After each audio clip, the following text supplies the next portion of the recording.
Hey, what's going on guys? Today we'll be talking about the Crosscode 1.0.3 update. So I'll be showing you what's in the update and outlining everything that's in there and showing it to you in the game. So in this patch they added the Last Minute Heroes Guild headquarters, and they added a quest with that as well.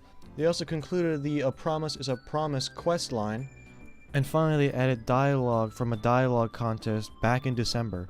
I'm glad they're putting in more dialogue because personally I thought they didn't have enough dialogue in this game. There were a lot of NPCs that just didn't say anything, so this is great. I hope eventually they add a little bit more, because I still think it isn't, I don't think it's quite perfect yet. But it shows that they're trying. They also added a new consumable, and a new idle animation if you type in this code at the beginning of the game. So let's get right onto it. This will be the long version where I show you everything, so if you want to watch a more condensed version, please check out the short version that will be coming out the next day. To start out, if you go to Sapphire Ridge and go to the quest hub, you'll see there's a new quest available. Now I believe this quest is available right as you go to Sapphire Ridge, so around like the level 50-ish mark. So for people that have a newer save, they'll probably be able to do it right away, but for me I've already completed the game, so I went back and found it. Actually, that's a lie. I'm using the stream version that I had, so I'm not completely done with the game, but I've done most of it already. So you start by going to the western exit and you talk to this lady.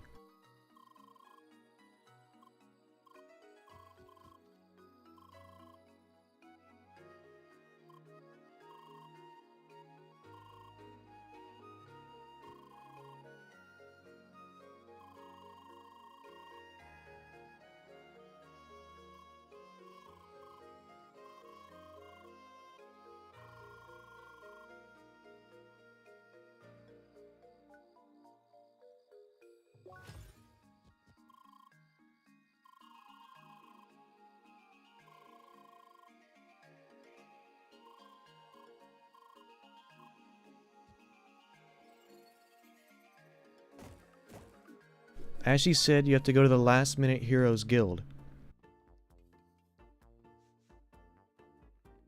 They added one additional statue, which is right here.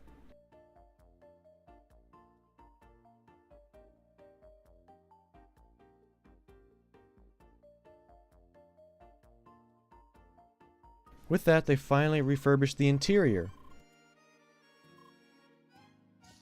So each class appears here, and there are a bunch of different names which I will go through now. These are the backers that backed up Radical Fish Games back in their Indiegogo days when they were starting the game up. I don't know the exact specifics, but I think everyone that donated actually got their name on. I'm not 100% sure. There might have been a donation mark for it, but I don't know. If I was a backer, I probably would have picked Triblader because they seem like a very interesting class, almost like a very noble class that seems to do a decent amount of damage. I would have rather have picked that over, or anything actually, over Spiromancer because it's too balanced, and it's just like what the NPCs say in the game. People don't like it because it's too balanced, and that's true, because someone who's balanced isn't good at everything.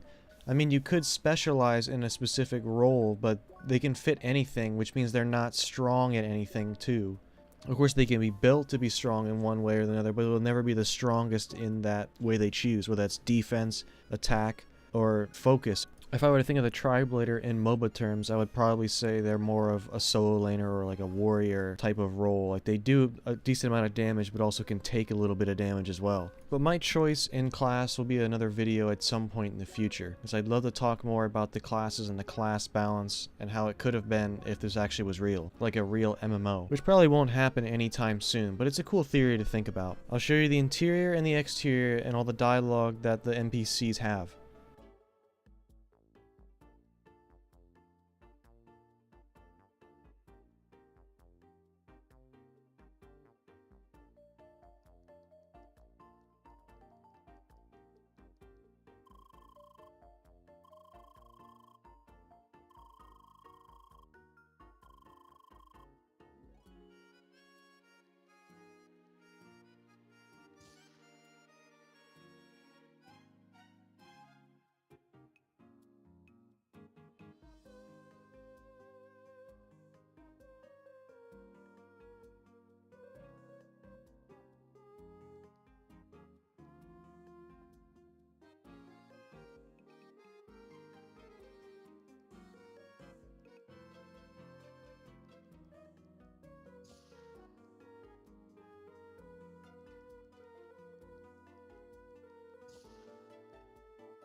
So now we can talk to the leaders of the guild and they give us a task.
So they told us to go back to Sapphire Ridge and stand around at the quest hub to see if there's any people we can help.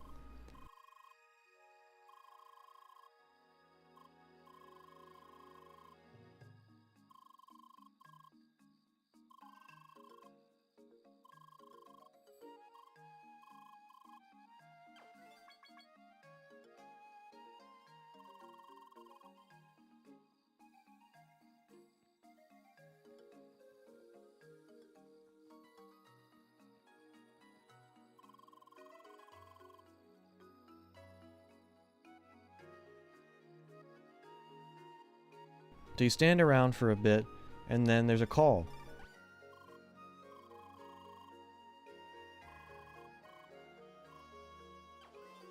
So you have to go to the west of the quest hub, as stated, although I actually went to the east, so there'll be a strange cut. Anyway, you go over, and this happens.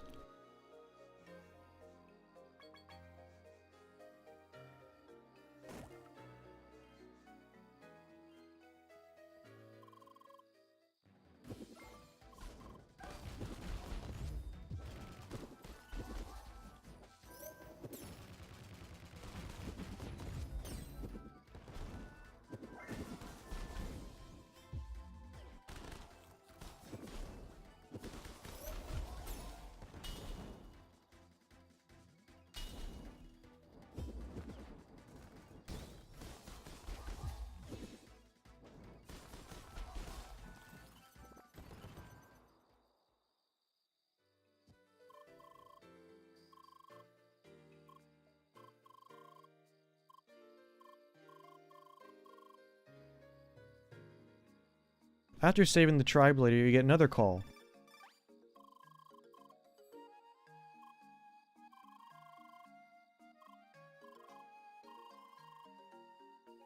So now you have to go back to the quest hub and wait once more.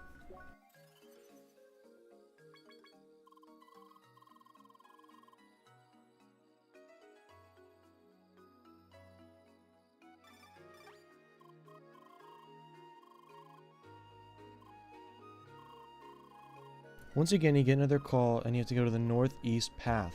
Unfortunately, it's the same tribe leader as before.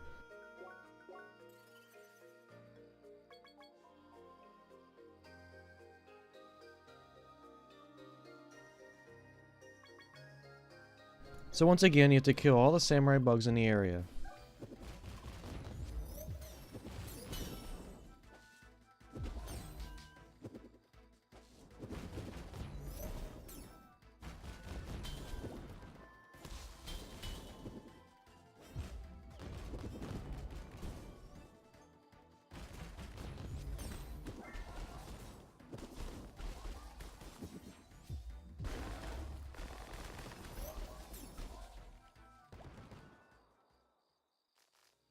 And he also thanks you again.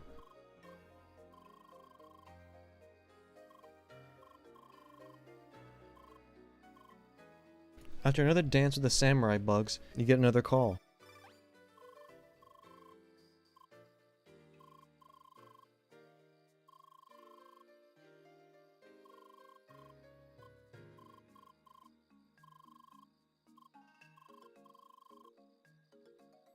Once again, the tribe leader got in trouble, and this time he was kiting enemies and brought them all to Flower Lake.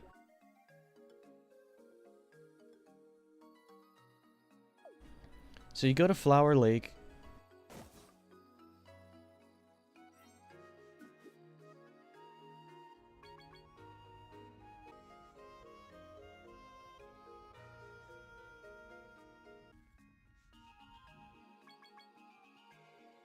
This time he's surrounded by 8 samurai bugs and more that keep on coming.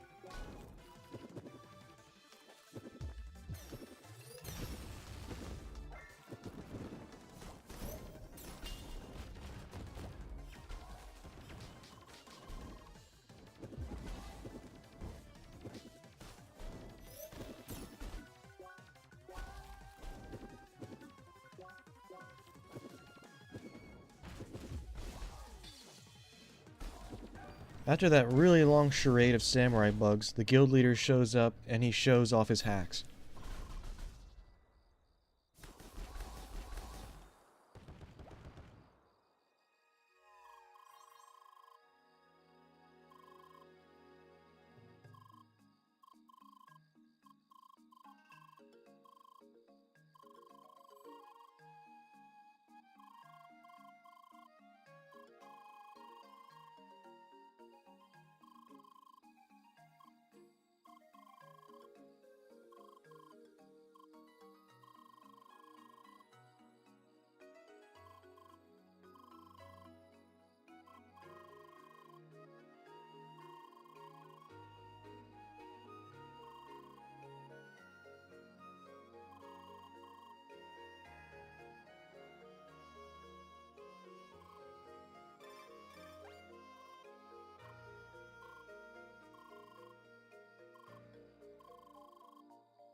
Afterwards, they pledged not to help the guy because they helped him 340 times.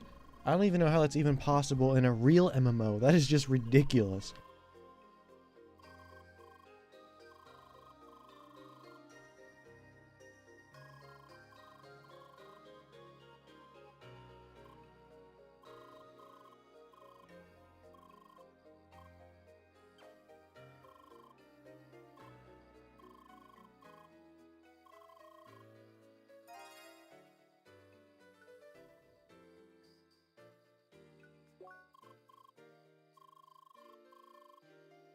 But anyway, that's the end of the quest, and now you can pretty much visit whenever you feel like it, even though you probably could have just visited it whenever you felt like it once you accepted the quest, but anyway.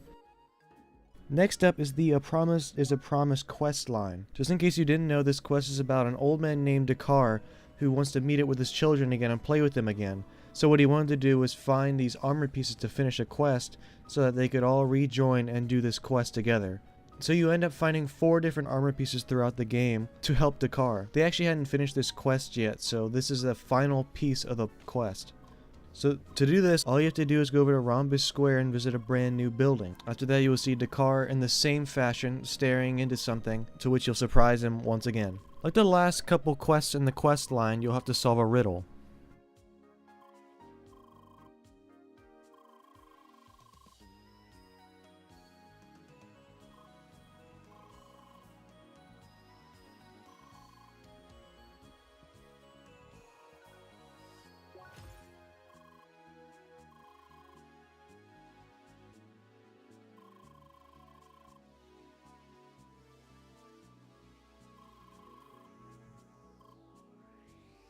The riddle is found on a bookshelf to his left.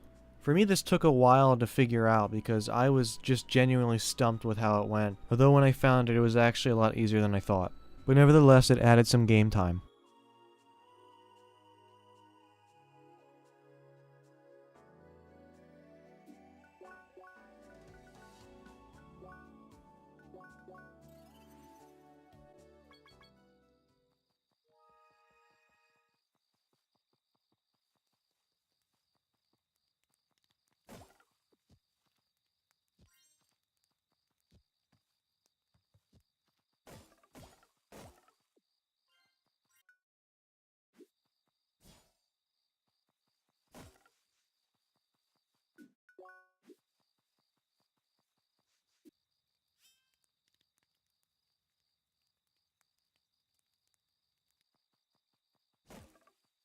This area next to the berry tree is actually another puzzle area, so if you would like to see it, comment down below if you want to see it or not. I can re-record it and show you the entire area and how to solve it. Once you solve the puzzle, there's a cave. So in the cave you fight a bunch of advanced moonbugs around level 60. So in this cave you'll fight a bunch of advanced moonbugs that are at level 60. I won't be including the fight between them and the final boss, which, spoiler alert, is a panda, so that will also be with the puzzle recording. So like I said, leave a comment down below if you'd like to see all of this. So Dakar makes arrangements with his children to have them meet at the observatory. Of course Leah will be there as well, since she collected all the parts.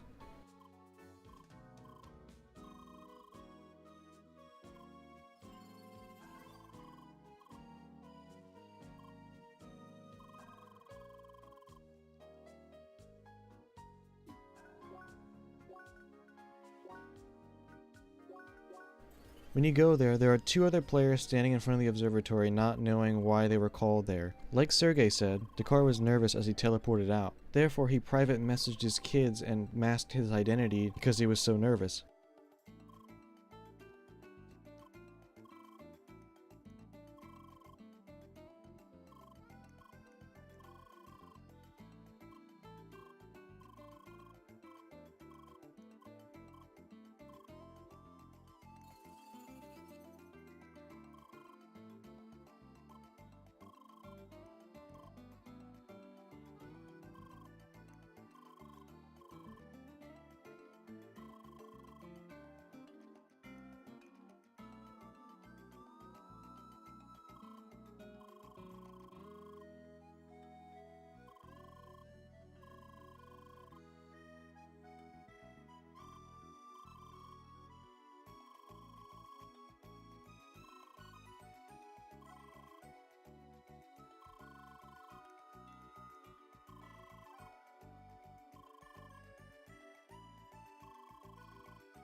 But in the end, Dakar realized that he actually could have talked to his children whenever he wanted to have them hang out, because his children would have understood. He just was so nervous that they had not done anything in a while that he did not want to bother his children. This is the 5th part of the quest line, so I believe in the 4th or 3rd part, it is actually explained that his children live across galaxies, which I thought was a really interesting thing to point out. So Dakar gives you the rest of the broken pieces so you can actually use them.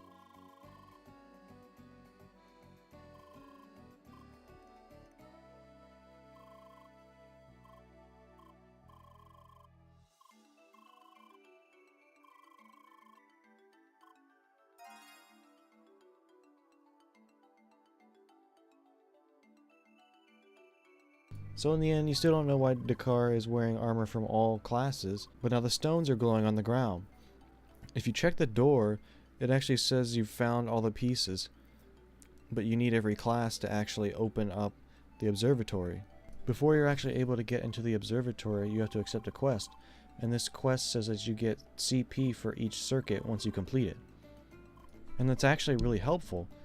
I did not think they actually would do something like this, but I'm glad they did it because getting more CP is always really good. So you go back to the First Scholars HQ and talk to Lynn, and she actually says that you need all 5 classes to open the observatory. So with the help of the guild, you're actually able to go open the observatory. She says she can round up Buggy and then herself as well. Of course, you have to call Citron and Emily to actually do it.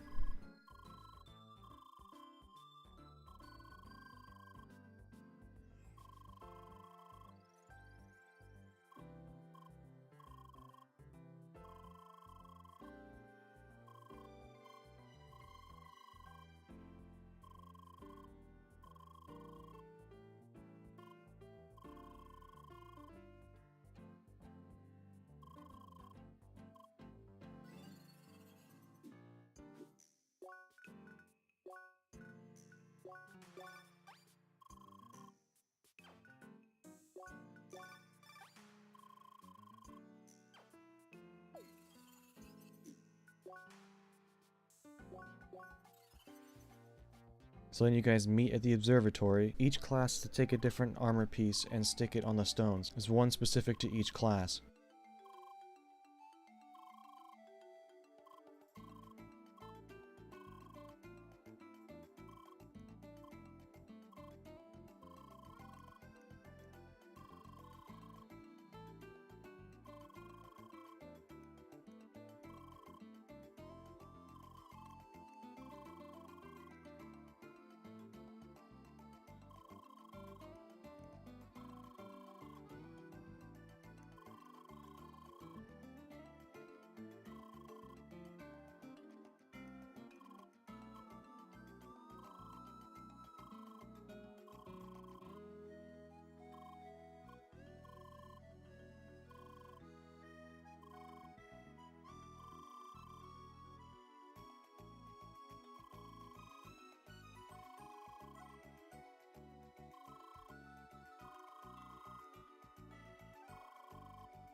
Once all the stones are placed, some ball of energy opens up and takes all the players into it, rather than opening the door, which I thought was kind of strange actually. But nevertheless, it's different and it's interesting.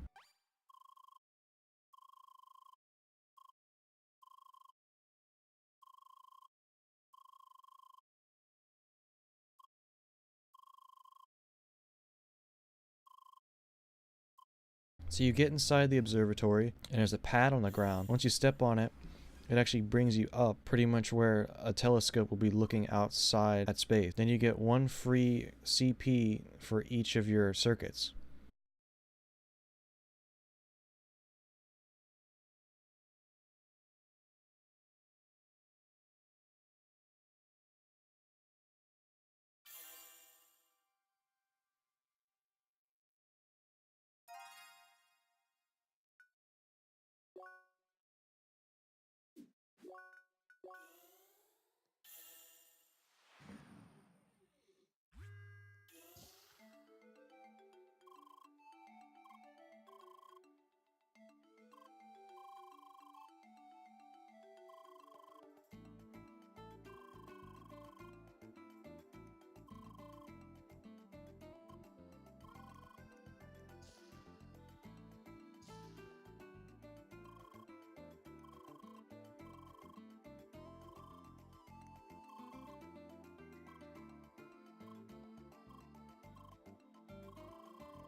Now the new quests are over with, now we can go over all the NPC dialogue that was added. Like I said earlier, this will be ranked from bottom to top, 20 to 1. Now there is one in particular that does not come up, and even after an update 1 day later, it still hasn't been fixed. So I'm hoping that Radical Fish Games can get this fixed. Unless this was intentional, which I don't know if they had dialogue beforehand, so who knows.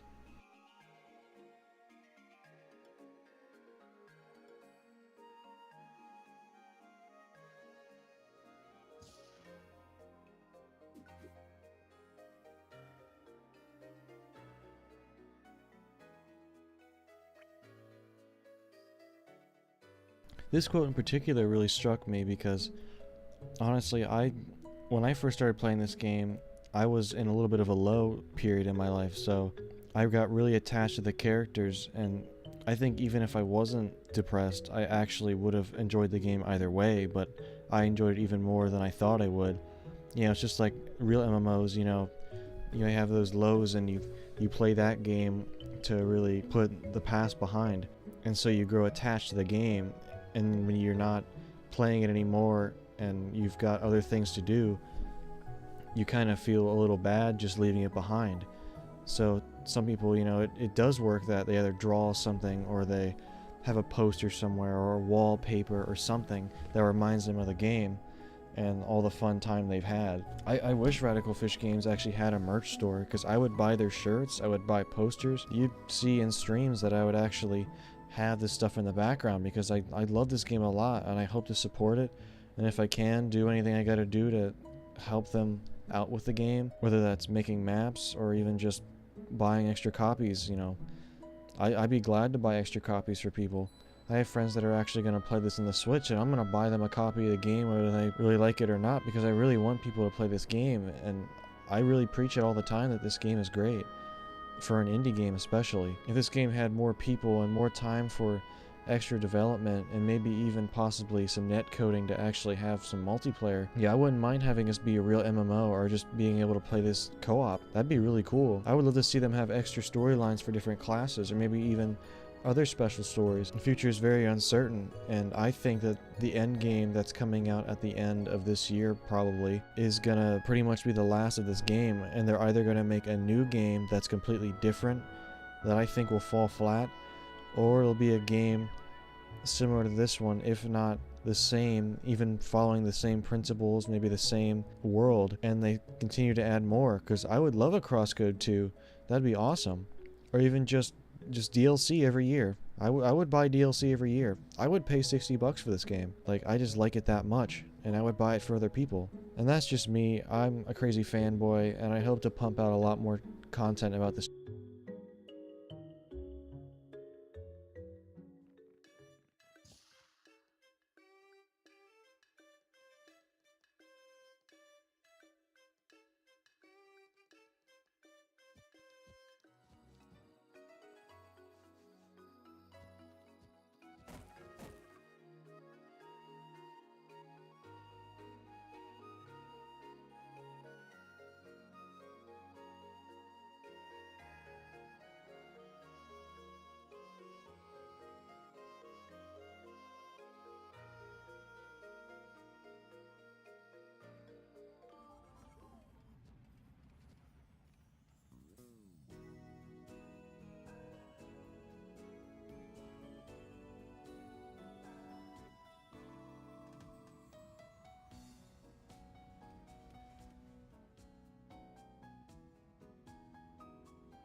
So to end it off, if you go back to the Backer store in the back of Rookie Harbor, you can actually find the new item. I believe it is this item on top. I'm not 100% sure because I have not collected every item. I have not consumed every item. So I could be horribly wrong about that.